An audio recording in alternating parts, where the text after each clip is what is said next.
Assalamualaikum warahmatullahi wabarakatuh. Welcome back to my YouTube channel Hazim Story. Daun kemikir, daun belimbing, jangan berpikir aku kan berpaling. Makan jamur, makan pepaya, aku jujur kamu gak percaya. Sopo cinta, sopo cinta, hanya untuk kamu saja.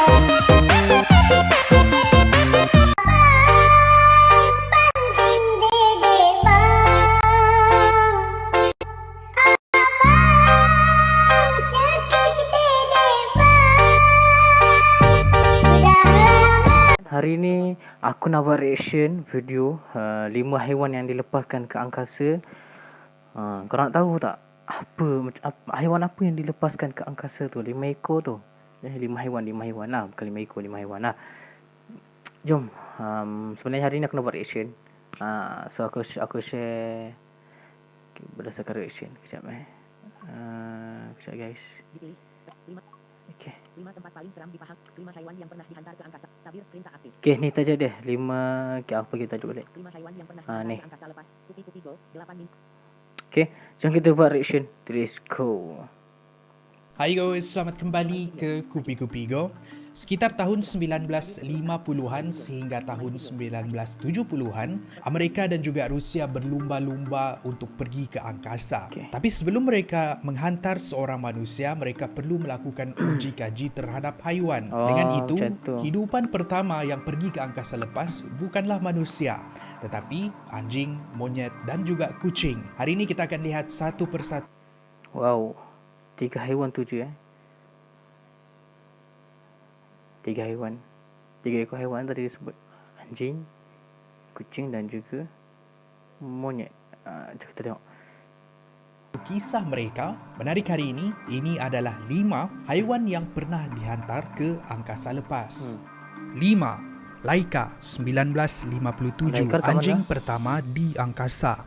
Tahukah anda yang hidupan pertama ke angkasa bukannya manusia, tetapi seekor anjing spesies Siberian Husky yang bernama Laika. Laika adalah seekor anjing jalanan yang diambil dari jalan di Moskow. Pada 3 November 1957, menaiki roket Sputnik 2, dia dilancarkan ke angkasa. Ini ialah satu misi uji kaji untuk mengetahui bagaimana hidupan boleh bertahan di angkasa dan mengenal pasti kesan angkasa lepas terhadap hidupan. Namun begitu, ini adalah perjalanan satu hala, bermaksud Laika tidak akan mendarat kembali ke bumi. Ya, maksudnya haiwan ni kalau dia naik atas tak turun lah. Tapi aku rasa tak boleh tahan lama ke atas ni. Itu apa yang aku rasa lah. Kita tengok macam mana. Ibarat satu misi membunuh diri. Bukan itu sahaja, Soviet Rusia juga mahu menjadikan misi Laika ini sebagai satu propaganda untuk ditunjukkan kepada seluruh dunia, khususnya Amerika, tentang kemajuan teknologi angkasa mereka. Lengkap dengan memakai baju angkasa, Laika pun dilancarkan. Semasa dilancarkan, jantung Laika berdegup 3 kali lebih laju dari biasa. Dia merasa takut. Saintis Soviet meramalkan Laika hanya akan hidup selama 12 hari. Dalam 12 hari ini, Laika akan diberi makanan yang diracun supaya dia mati dengan perlahan-lahan dan tidak tersiksa. Namun begitu, rancangan mereka ini gagal bila Laika mati hanya selepas 5 jam berada di angkasa disebabkan keadaan di dalam kapal angkasa terlalu panas. Ibarat dia dibakar hidup-hidup. Setelah 5 bulan berlalu, kapal angkasa Sputnik 2 akhirnya terhempas di bumi. Sewaktu memasuki atmosfera bumi, kapal tersebut hancur berkecai, termasuklah Laika. 4. Gordo 1958, monyet pertama di angkasa. Daripada seekor anjing, kita lihat kisah seekor monyet. Setahun selepas Laika dihantar oleh Soviet Rusia, Amerika pun tidak mahu kalah dan NASA menghantar seekor monyet spesies squirrel monkey bernama Gordo. Dengan ketinggian hanya 1 kaki dan berat 1.5 kg, ini ialah seekor monyet yang kecil. Mereka memilih monyet disebabkan ada persamaan ciri-ciri anatomi monyet dengan manusia. Seperti juga manusia, suhu badan monyet boleh berubah mengadaptasi suhu keadaan sekeliling. Dengan itu, NASA menjangka uji kaji terhadap monyet jauh lebih baik dan tepat berbanding uji kaji terhadap seekor anjing. Pada 13 Disember 1958, dengan memakai sut angkasa, Gordo dilancarkan ke angkasa lepas menaiki roket PGM-19 Jupiter. Berbeza dengan roket Sputnik 2, roket PGM-19 ini akan kembali semula ke bumi setelah 15 minit dilancarkan dan melintasi ketinggian 500 km.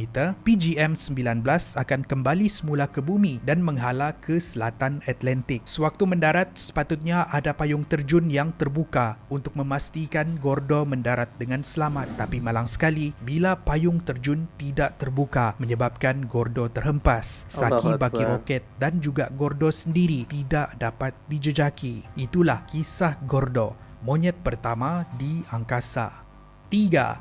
Belka dan Strelka 1960. Hidupan pertama yang selamat pergi dan balik.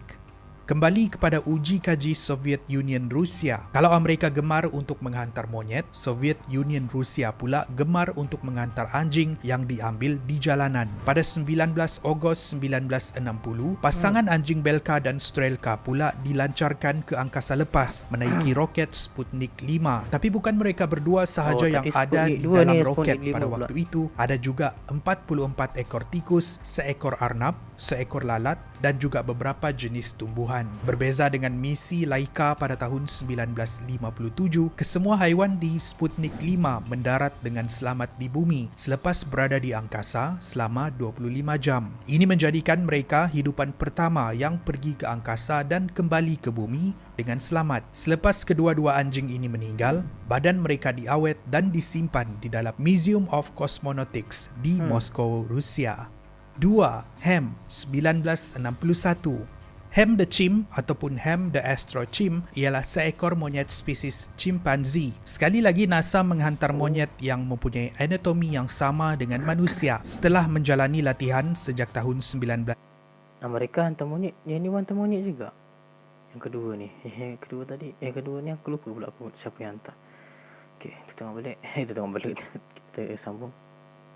59 pada 31 Januari 1961 semasa dia berumur 4 tahun, misi pelancaran Ham ke angkasa diadakan. Ham yang menaiki roket Mercury Redstone 2 lengkap memakai sut khas dan topi keledar angkasa. Badan, kaki dan tangannya diikat di kerusi kapsul sebelum dilancarkan ke angkasa suborbital. Semasa berada di dalam roket, Ham telah dilatih untuk menekan butang dalam tempoh jangka masa tertentu. Ini untuk memberikan isyarat kepada saintis yang dia masih sedarkan diri. Setelah tiba di kawasan suborbit angkasa, kapsul yang dinaiki Ham akan menuju semula ke arah lautan Atlantik, di mana pada waktu ini payung terjun akan terbuka untuk memastikan Ham mendarat dengan selamat. Selepas misi angkasa Ham tamat, dia ditempatkan di Museum Negara Amerika, di mana dia hidup selama 22 tahun. Semasa berumur 26 tahun, dia telah meninggal dan badannya telah diawet dan disimpan di Smithsonian Institution. 1. Felicity, kucing pertama ke angkasa lepas. Monyet sudah, anjing pun sudah. Sekarang kita cerita pasal Oh, 5 tadi. Sekejap, kita jangan recap. Kita tengok dulu. Yang kucing ni macam mana? Kucing ni berjaya ke tak? kucing pula. Felicity adalah nama seekor kucing spesies Tuxedo yang dilancarkan pada 18 Oktober 1963 oleh program angkasa lepas Perancis. Sebelum dilancarkan, Felicity dan 14 ekor kucing betina yang lain dilatih selama 2 bulan, di mana Felicity telah dipilih sebagai calon terbaik. 9 implan diletakkan di dalam otak Felicity. Ini supaya saintis dapat merekodkan data yang mereka perlukan. Sementara, kaki dia diletakkan batang elektrik. Mikrofon pula diletakkan di dada. Mikrofon ini untuk memantau pernafasannya. Dia dilancarkan oleh roket Veronik AGI-47. Ia memecut naik ke suborbit selama 13 minit sebelum kembali semula ke bumi. Jangan risau, bila roket ini hampir tiba ke permukaan, payung terjun terbuka dan Felicity mendarat dengan selamat. Tapi tragik, bila Felicity mati 2 bulan selepas itu disebabkan implan yang diletakkan di dalam otaknya. Itulah kisah terakhir kita, Felicity, kucing pertama ke angkasa lepas. Terima kasih kerana menonton. Okey, dah habis. Kita recap balik. Yang kelima tadi, dengan mana tadi? Rusia. Mana dah? lupa pula negara. Tapi yang kelima tadi adalah monyet. Betul lah. Kelima tadi anjing. Keempat tadi monyet. Ketiga tadi monyet. Anjing. Kan? Betul tu. Dan yang kedua tu monyet balik.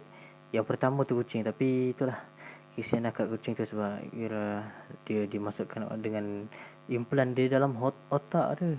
Sebab tu dia meninggal dunia selepas 2 bulan kejadian roket berlepas itu. Jadi harapnya korang dapatlah ambil pengajaran daripada video ini. Reaction dia ni. Kalau reaction kali ni tak okey juga, saya minta maaf lah.